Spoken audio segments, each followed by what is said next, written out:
Back in the day, had to perfect my craft and no cheese. Straight noodles and pasta, spark J's with the rosters. Raise hell with my partners, don't meet with the cash, we go direct deposit. Greetings and prosperities. We're here at Belly L Podcast. I'm Lord Thaumiel. We're here with our first guest. I'm so thrilled and overwhelmed and honored to present to you TreVon, Castle Hill's own. Thank you for being here. I'm glad to be here, sir. Thank you for having me. Oh, no problem. No on problem. Belial's podcast. Yes. So I want to start with what is your age and nationality? I am currently 23 years of age according to government prospects, and my nationality is of African American descent, Cherokee Indian, and Puerto Riqueño. Nice, Puerto Riqueño. All right, all right. Even though I don't know a lick of Spanish. Me neither, me neither. I'm Puerto Rican as well, poquito. Where were you born and raised? I was born in the Bronx, Einstein Hospital, right across the, not across the street, definitely down the street. So say that's Calvary, nigga. That's where people die. Listen. Einstein is right there. But anyway, born in the Bronx, raised in the Bronx, and I'm a natural born, raised Bronx kid. It's Bronx tale. Trying to make it out the hood. You already know. This ain't the hood, but shit's close to it. Close enough. You know. 5 minutes from Webster. Yeah. Now, how was it growing up? Were you a smart kid, an athlete? What kind of temptations were around you living in the Bronx, even though we're not deep in the hood? Weed. I used to run track in high school. I had awards and all that. College came. Still the same thing. Freshman year, they got rid of the shit when it came to track. So I started becoming a trapper a little bit. Only happened 3 weeks. Just trying to get that money real quick. But then when they got rid of track was my balance with school and basically like other parts of my life. It kept that balance where I was able to, like, I don't know how to say it exactly. Essentially, yeah, it just gave me balance. Like, I was able to focus on my schoolwork, and then I have to do track after school, and then I just come home, go to sleep, start the next day. Nice ritual, or exactly. Nice, yeah. And then as soon as my school got rid of it, my college, that threw me off completely. And so what happened was I lost myself. I lost who I was. I lost what I wanted to do in life. That's when I started smoking weed, mainly for more of a coping mechanism, whereas I didn't know what I wanted to do in life. And that's when I started not getting out of bed, skipping class and all of that. And even my boys that I was cool with at school was trying to help me out of it, but I was still in that little depression area of my life. And then that's when I almost got kicked out of school, when I realized I needed to do something different. So that's when I started writing more often and shit like that. And then it got to a point where I met my boy, my producer, Melvy Hype. Shout outs to my boy. And he got me started into the whole music thing, whereas he saw my lyrics and he was like, yo, you got some good shit. I heard his beats, I put my lyrics to his beats, and that's when shit started popping off. Now, this is where I find myself. All right. Now, what age did you start rapping? Rapping or writing? Writing. Or whichever came first. Writing came, I would say, when I was about 15. 15. And I literally wrote until I was about 18, 19, and that's when I met this kid. And then that's when we started. And then I actually just started putting out my shit just last year. Okay. 2016.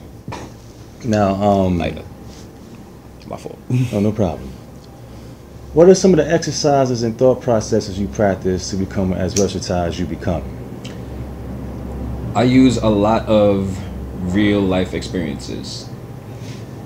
Like, my dad and I don't get along. I put that shit into my tracks. Like, not even my dad, it could be my entire family. Like, in one of my songs, it's me and my aunt that's not getting along, and she's getting on my pop's nerves. I think that was in Does This Need a Name? Don't ask about the names of the tracks. I just think of it off rip. So if the name just so happens to be like, what the fuck does this mean? Don't think of it too literal. Got you. Now, who are some of your inspirations? They don't have to be just musically. They don't have to be just rappers. Inspirations. I used to be a big metalhead. Nice. I think everyone has gone through that whole wear black, listen to hardcore metal. But when it comes to that, System of a Down, Metallica, when it comes to rapping, J. Cole, Kendrick, Drake, Lil Wayne, Jay-Z, B.I.G., Tupac. I could just name God knows how many. But what I usually do when it comes to inspirations is I listen to what I like. If it just so happens that the beat is fire, I just start writing to it, and then I ask my boy to, try and make something around this.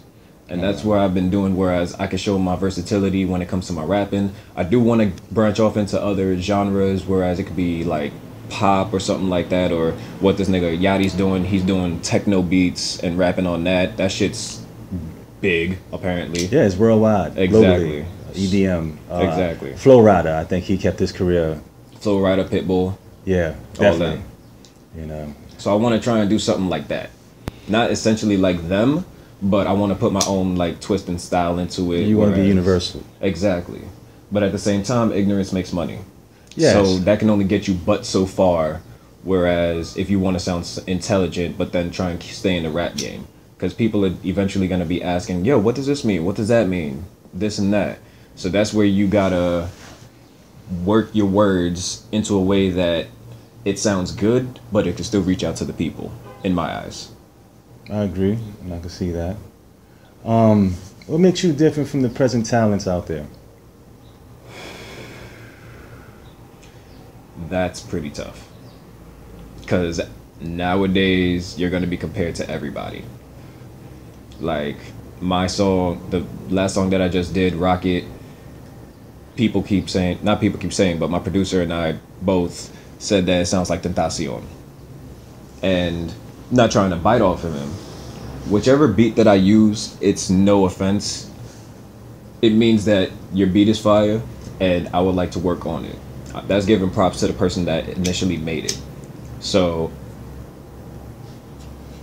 the way I try to make it sound different is I try and make my own different flow on the beat. And that's basically what I kind of tried to do for many of my songs.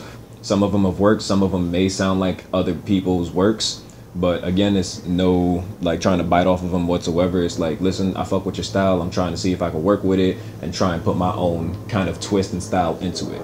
So that's basically how I go on to every song trying to do it. Great. So I respect what you're saying, because you're showing, I guess, gratitude and respect to those who inspire you.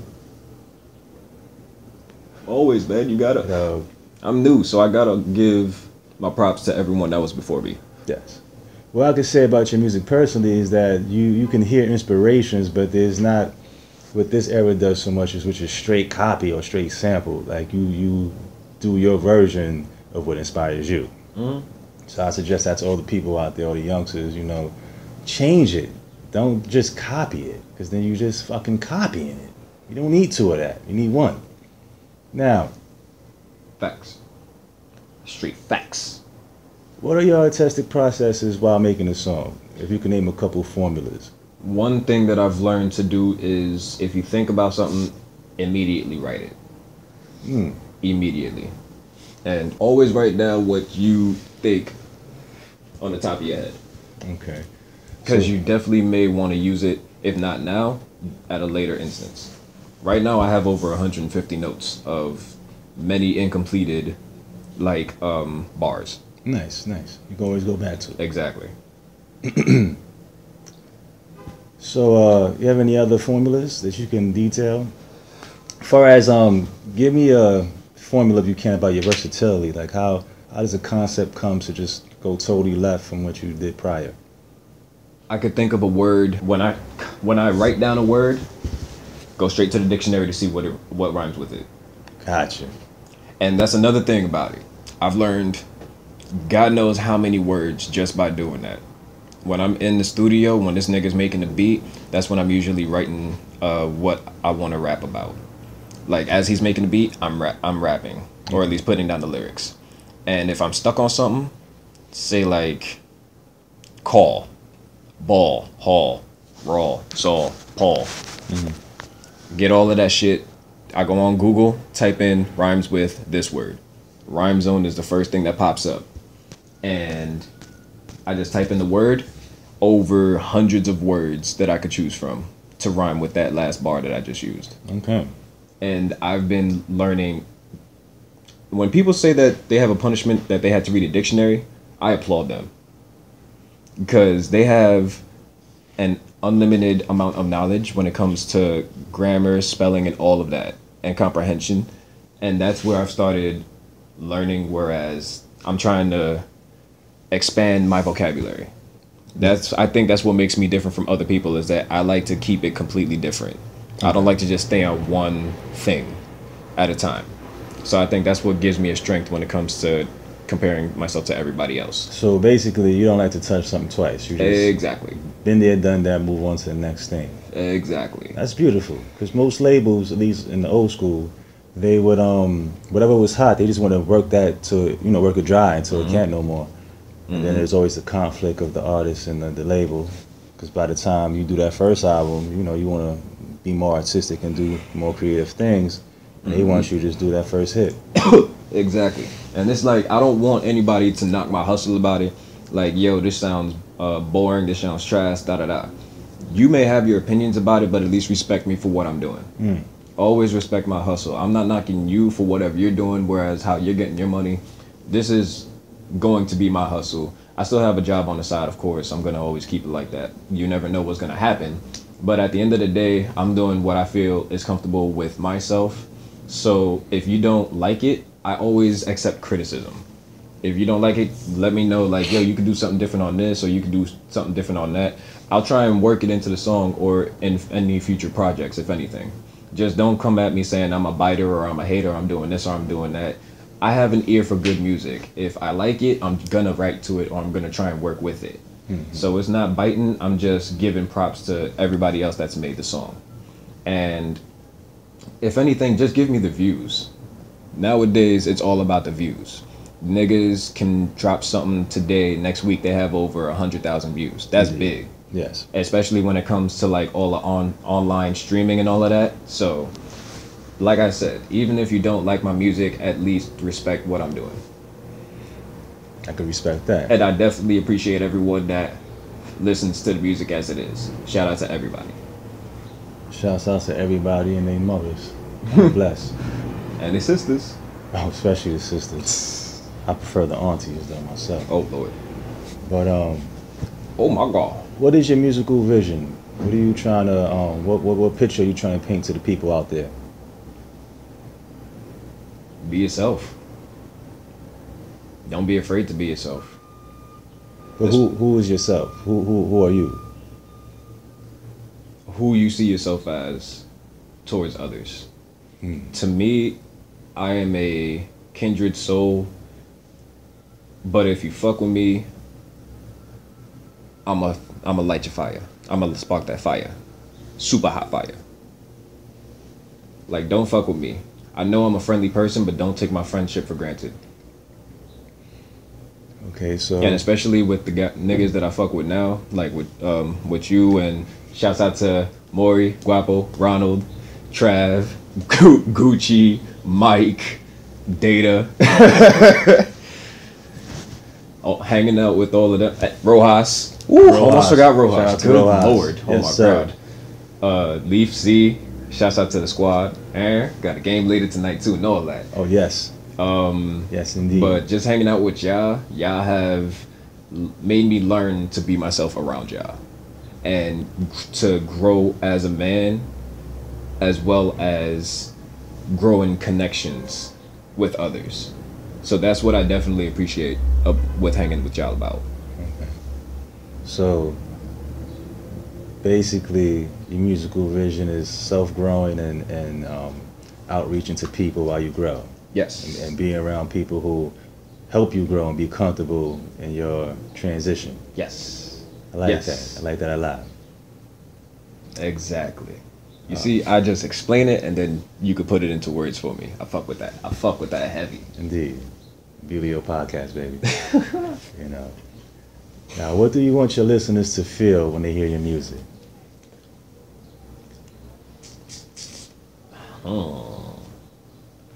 If I had to choose something like that, oh, I thought you was passing that. I would say feel excited for the next project. I want people to be intrigued I want them to be inspired. I want them to be like, yo, this nigga sounds alright. Let me see what else he has. Let me see what else he's capable of.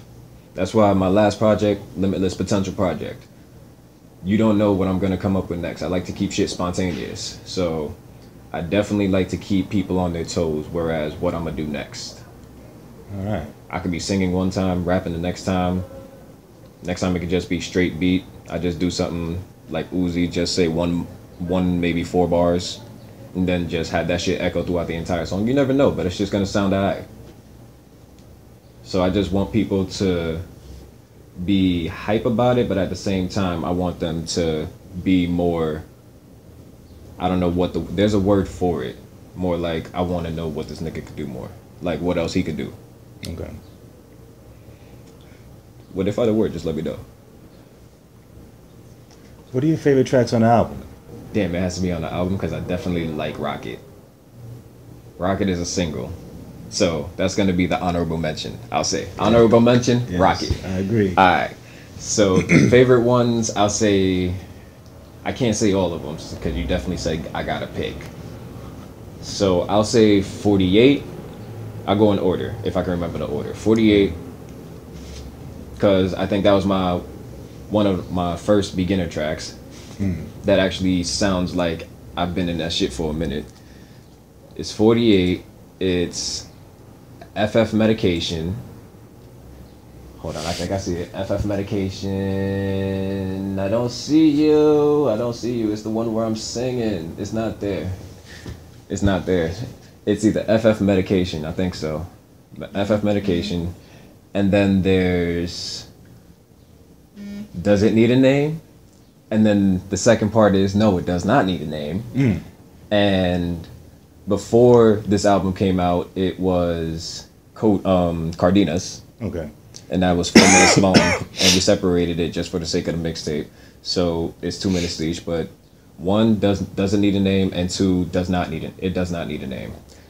And then the next one would be Codeine. Codeine is my very first song that I made. Really? Yeah. And then we just tweaked it because we got new equipment. So Codeine is definitely on there. u.F.n.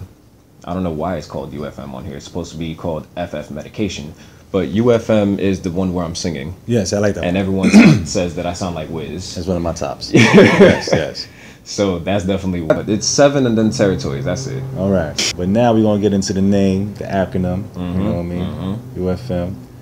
Tell me what it stands for and how you came up with the whole concept and movement.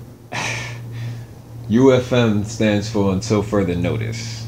The way that it came up was completely random, out of nowhere.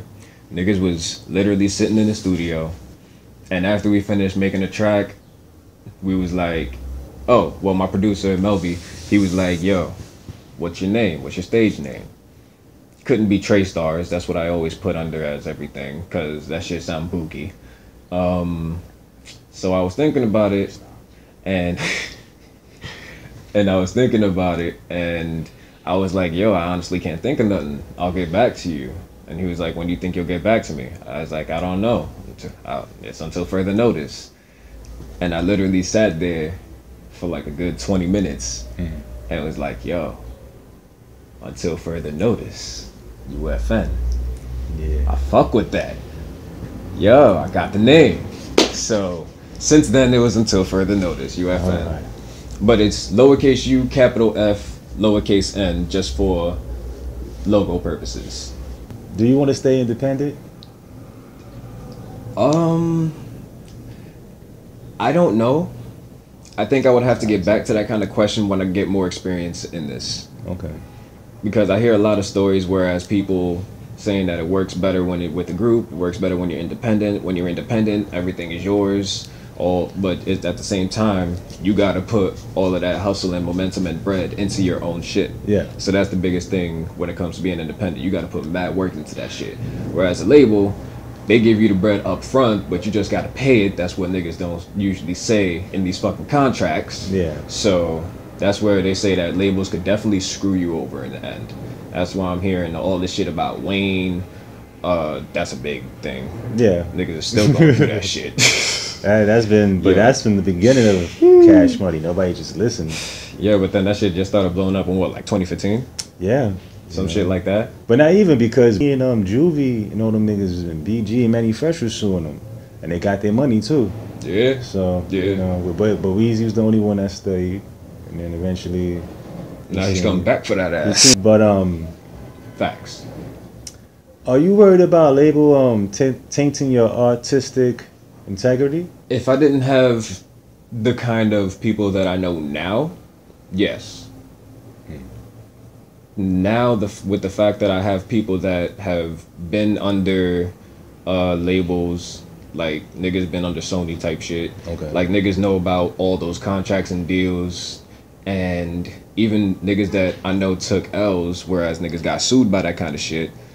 Niggas have experience off of that. So I've been getting a lot of information, whereas the do's and do's nots of the rap game, or at least the whole music industry, not the rap game, the music industry in a general standpoint. So with the kind of cast that I have now besides me and backing me up with all of this, I would have to say, no, I'm not nervous. Great. And considering the fact that I'm just starting off, I'm not really thinking about that. I'm just trying to make the music as it is right now. I could dig that, definitely. Now, where do you see yourself in 5 years? I just see myself being in a better place than I am now. Yeah. Like, I mean, everything isn't good, but I'm not gonna say that I'm struggling. I got a roof over my head, and I got clothes on my back, so that's definitely a step ahead over a lot of people in life. For real. And it's no offense, of course. None taken.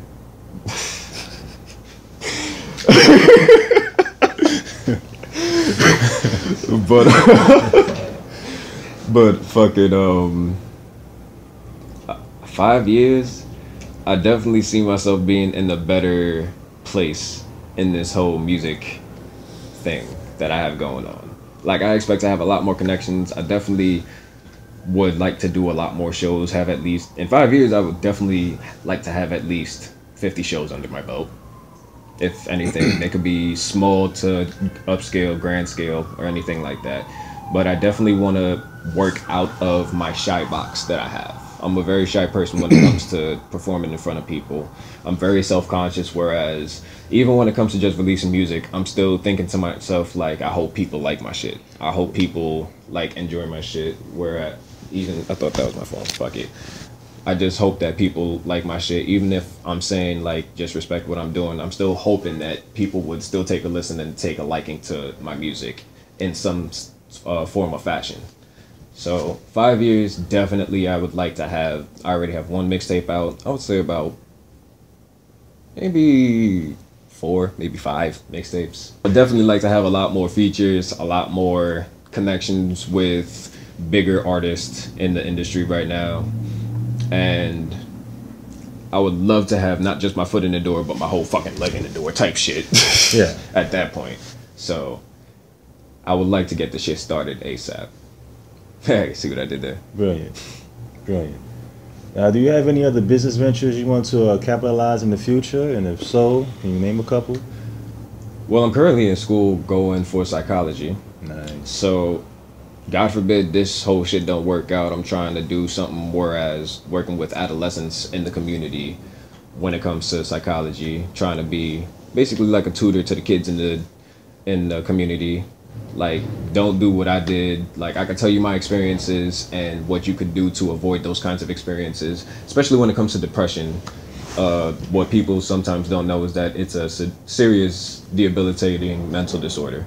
And that shit has to be taken seriously. If niggas say that they think they're suffering through depression, take that shit seriously.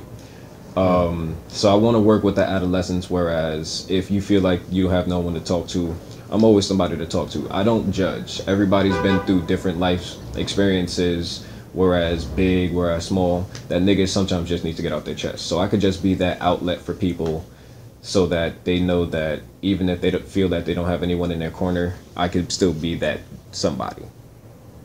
That's what's up, man. That's a beautiful thing. Not too many people want to give back to the community, never mind the children. And we forget, being this age, that the children are the future. And like, if we don't teach the kids, our legacy is going nowhere. And as a whole, I think we forget about legacy and you know, where our great-great-grandkids is going to be 100 years from now, because that's not a lot of time. Facts. But that's great that Shit, this fucking girls having babies at fucking 14. yeah. Shit. Yeah, I know bitches having babies at 12. Now, I want to ask you if you could tell me one of the scariest moments in your life, if you could be that intimate, and just tell me how you overcame that situation or how, you know, it concluded.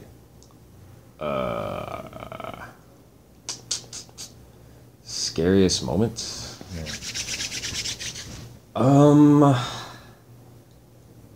Shit. I'm trying to rank it in my head which one is worst. I would have to say when I had to go to the doctor and she said that my kidney levels were over normal range. And that was from smoking. Actually, no, I have another scary moment. Oh, shit. Boom. Okay. So. Get real. Really podcast. So, went to Atlantic City. I can roll one on here? Of course. So, went to Atlantic City. And this was for a Life in Color concert. Back in the day, it was called Dayglow. I don't know if you heard about that. Yeah, so this is a big, largest paint party concert. Techno concert. And niggas went there, niggas was turning up. It was me and about 10 other heads. And mind you, this was fall time at Atlantic City. Yeah. So it's kind of breezy. It gets kind of nippy out there. Indeed. So niggas went there, smoking, drinking, pop Molly. One thing leads to another. We in the concert. I took over 8 dabs of Molly. I don't know how many in the night I've taken after that. And what you do is you lick your finger. There's many ways that you could do Molly. Yes. But what I did tonight was lick my finger, dabbed it in the Molly powder, and sucked it in. Pause. And so what happened was niggas was in the concert. I'm turning up. I'm feeling hot as a motherfucker. I took off my shirt. Niggas is bare chested out there. I still got my pants on. I ain't crazy. Like Native American warriors. Yeah. So niggas is in there covered in paint, drenched in paint, no shirt, still tweaked off of Molly. Concert's over, took another dab of Molly. Ooh. Concert's over, niggas is about to walk out. I don't have my shirt at this point. It is, again, fall time in Atlantic City. That shit is next to the water. Niggas walk out. Niggas don't have a ride. The hotel is 1.5 miles away. The closest McDonald's that's open is 0.8 miles away. Niggas had to walk 0.8 miles in 40-degree weather, no shirt, covered in paint, rolling off a Molly, drunk as shit. Did you have cigarettes at least? Nope. Oh. I didn't smoke cigarettes at that time. Shit, even if you don't smoke cigarettes, I used to smoke cigarettes. I'm off that. You will be a smoking cigarette motherfucker now. It's straight off the weed now. So that shit was happening. I'm impressed. And by the time we're like halfway to McDonald's, I'm feeling the effects of the Molly wearing off. And I'm feeling the cold. It's very fucking cold. And I'm starting to shiver my ass off like I can't stop, teeth chattering, all that. Oh, God. Get to the McDonald's. Long story short, niggas get a ride as soon as we get to the McDonald's. But niggas had to wait over an hour at that McDonald's. And I'm still shivering. By the time we get back to the hotel, I'm starting to calm down. Everything's feeling all right. I'm starting to warm myself up. Okay. Niggas leave the hotel next day, driving back to New York. And I get back home. I'm starting to feel like a little sick. So I'm like, oh shit, this is probably the withdrawal. So I sleep it off.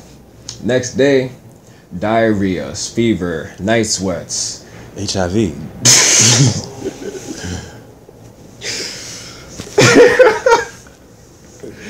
No. You heard it on Belly L's. It wasn't. No. Niggas get ready. Fucking deaf. It wasn't anything like that. But I felt like I was about to die.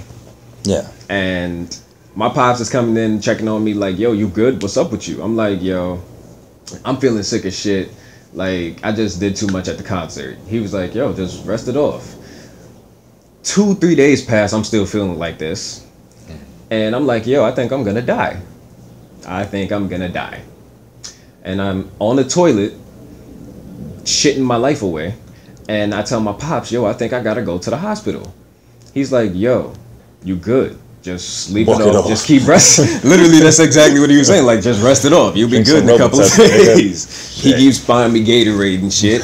And I'm like, kidneys yo, is fucked up. I got word. I'm like, Molly trying to go through my kidneys. I think I'm gonna die, bro. And he's like, what did you take? I was like, I just drank and smoked. And he's like, anything else? I'm like, Molly. Over. As soon as Ma came out my mouth, over. Joe Jackson. Yo, after he gave me my Powerade and my bread, he went into his room and cried for 2 hours, he said. Jesus. And a month and a half later, I felt better after like a week. It was pneumonia after I found out. Yeah. It was fucking pneumonia. You said it was cataracts, by the way. Couldn't see, it was blurry. Nah, but after I told yeah, because you got cold, like when it kicked in, you was shivering. Exactly. Oh man, but thank God, you know, you're here, because people die from that shit. Yeah, hell yeah. Like, I'm glad that nothing crazy happened. And that your kidneys is okay, because that's a lot of shit that goes through your kidneys as well. Facts. You know, definite facts. But me and my dad didn't talk for like a month and a half after that. He felt like a failure as a parent. He's a great parent. Let me not say that right here. He's a great parent. You are a great father, Dad. Everything that you have done has brought me to this point in my life, and I just want to say thank you. I love you, and I wouldn't be here without you. Same goes for Mom, too, even though you're 1,000 miles away. South Carolina. Shout out to Mom. Love you, and Tanasia. Love y'all. Thank you. Yeah. Shouts out to Mom and Dad. You did a hell of a job. Facts. You know, good genes and love. That's what I'm trying to say, love. And, you know, well, I'm happy that you survived that and you've learned from that. And thank you for that. Thank you for that intimate story. I appreciate that. No problem. I like telling those kinds of stories. Don't do what I did. Yeah, definitely don't. I don't suggest you do that. And not that I do drugs or anything, but that's a little too much. You need that. Don't do drugs. Don't do drugs in the bottom. Yeah, we're gonna put that in there. You a movie guy? As of late, yeah. Shout out to Maury for that. So, what are your favorite movies? I'm a horror movie guy. I like the thrills. I like the cheapskates and all that. So, Serbian film is your top. Fuck that. Fuck that deranged fucking film, bro. Why you say that? I thought you like horror films. No, that's not even fucking horror. That's like body torture. If you have no empathy on the human body anatomy, watch this film. Like, that's that kind of shit that makes you want to shoot yourself in the head after watching, or gouge your eyes out. Ugh. I beg to differ, but yeah, you're Belial, that's why. So, so what are your top? What would you say is your top 5 or your top 10 movies? I would have to say A Bronx Tale is definitely on there. That's a film that I just come across because of Colangelo. Shouts out to Colangelo. I think he's still locked up. Hold your head, nigga. Oh, he's free? Colangelo, you know, come to the Belly Up podcast. Come sit with me, baby. You from the Bronx, you doing it. The Green Mile. That's a deep movie. Yes. I'm afraid of the dark. Is that nigga God or some shit like that? Huh? Is that nigga God? Or? Nah, he was illegally arrested and he was put in the electric chair. Spoilers. Movie 17 years old. But nah, that nigga got the electric chair. That was with this big nigga that died. Michael Clark Duncan. Yes. Rest in peace. R.I.P. Michael D. Rest in peace, baby. And this nigga, I forgot what his name was. The white guy? Just say Tom Hanks. Nigga is wording it to me. Yes. Tom Hanks. That's a great movie. Oh, and this nigga, the movie with, was it Tom Hanks? I think it was Tom Hanks with this nigga from Empire. Shit, it's on the tip of my tongue. The husband, Cookie's significant Terrence other, Howard. Terrence Howard. And Tom Hanks? No, it's not Tom Hanks. It's a nigga that looks like Tom Hanks. It's a nigga that looks like Tom Hanks. Every white person besides Tom Cruise? It's y'all know the movie Crash. Crash. Yeah, that was a good one when it came out. That's the racial movie, right? Yes, indeed. It was also another Crash that was about people who had fetishes. Yes. No, definitely not. I'm not talking about that one. It's definitely the Crash with Terrence Howard. Yeah, that was a good one. I remember seeing that in the movie theater. Green Mile, Crash. Did I say any other movie before that? I think I did. You did. It was. Fuck. Yeah. Fuck. God. I'm sorry, Ronald. What was the other fucking movie? There was 3 movies: Green Mile, Crash. Oh, you said A Bronx Tale. A Bronx Tale. 2 more. Say Bronx Tale. Huh? Nigga said say Bronx Tale. I'm gonna say VHS parts 1 through 3. Wow, I didn't see that one. VHS parts 1 through 3. Misery, Desperation, Cujo, American Wedding, The Unborn, Spit on Your Grave 1 through 3. I agree. Butterfly Effect, Clockwork Orange, Enter the Void, Orphan, Sleepaway Camp, Enter the Void. Oh wait, I said that already. Dead Silence, No Country for Old Men, Memento, Flight, Misery, John Wick, Django. Are you receiving a Grammy? Sounds like they're thanking everybody. I don't want to forget anybody. No, that's all the movies that I can't think from. It's like The Descent, This Is the End, American Psycho, Pan's Labyrinth, Buried, Jack Frost, Sinister, Black Mass, Battle Royale, Gamer, Series 7, The Contenders, Human Race, Inception, Escape from Tomorrow, Creepshow, Tales from the Hood, Scott Pilgrim vs. the World, Pineapple Express, The One, The Tournament, Ghost Ship, Mean Girls, The Comebacks, Chronicle, The Descent, The Happening, Attack the Block, The Host, Wolf of Wall Street, Fight Club. Like, it's endless, bro. I feel you. Well, those are all good choices. I love them. And, you know, I hope I'm sorry for that long rant. Yeah. Now, I want to ask you something about this song called Territories. Yeah. It's one of the many songs I like on a mixtape. And forgive me if I don't have the correct lyrics. But it goes, back in the day, I had to perfect my craft. With no cheese. With no cheese. Straight noodles and pasta. Smoke J's with the rosters. Raise hell with my partners. Donate with the cash, go direct deposit. Hold on. Yeah. Back in the day, I had to perfect my craft with no cheese, straight noodles and pasta, spoke J's with the rosters, raise hell with my partners, don't meet with the cash, we go direct deposit. I knew I couldn't get that. I listened to that part about 17 times. Don't meet with the cash, we go direct deposit. Yeah. Went to see my doctor. I got something chronic. Ball on a nigga. I got hoes like I'm Sonic. I'm fucking 2 bitches like yes. I'm bionic. Hold on. I think you messed up right there. I'm sure I did.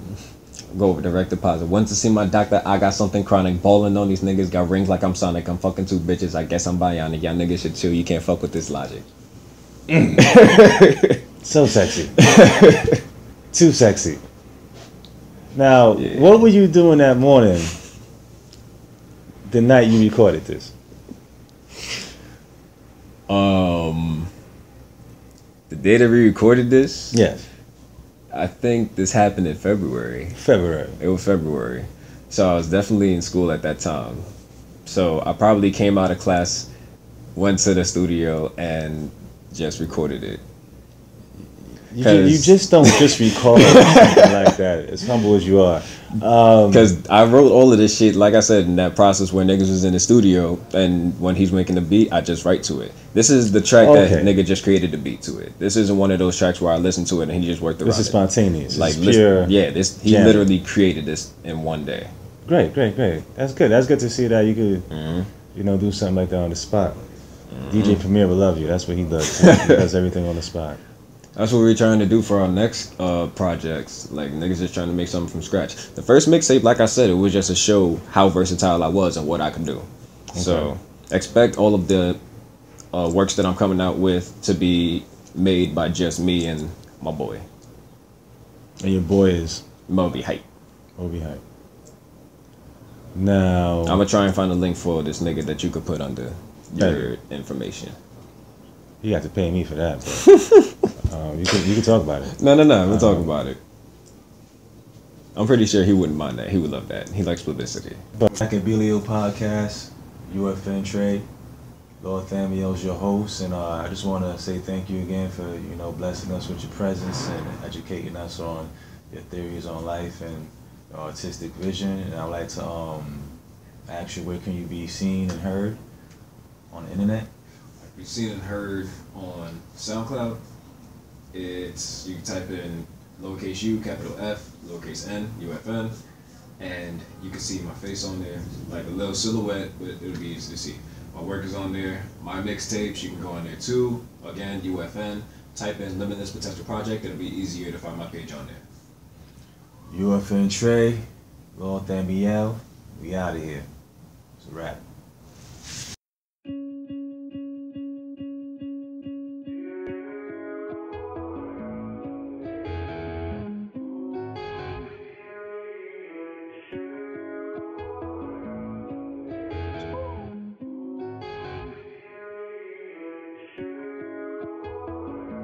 Fell in and out of love so much, it's been so crazy. Smoking all this magic potion got me hazy. It's been so rough, just take a puff, don't feel it much, don't act so tough, just hold the tip and take it really slow. No need to rush, we both fucked up, no hit and quit, we're in too deep, just you and me right now. I'm rolling more. You're choking, scared, still asking for more.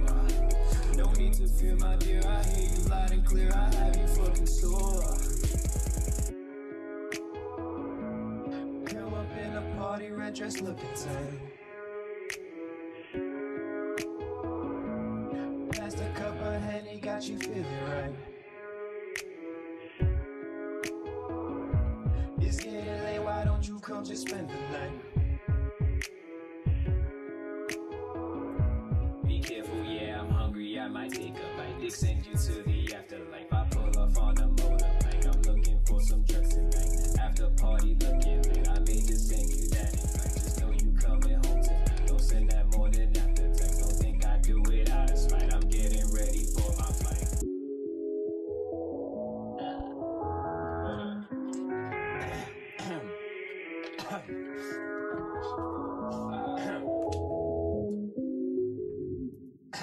Let's get it.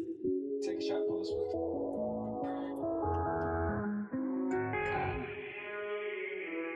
Boost. Let's get it.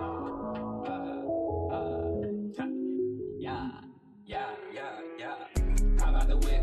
Yeah, your bitch on my dick. Yeah, back to the coupe. What? She blew the roof. Yeah, she thinks she the boo. What? But I ain't cuffing it. Why? I'm by my paper. You know my rock. I'm pulling the strings and I'm cutting it. All of these niggas.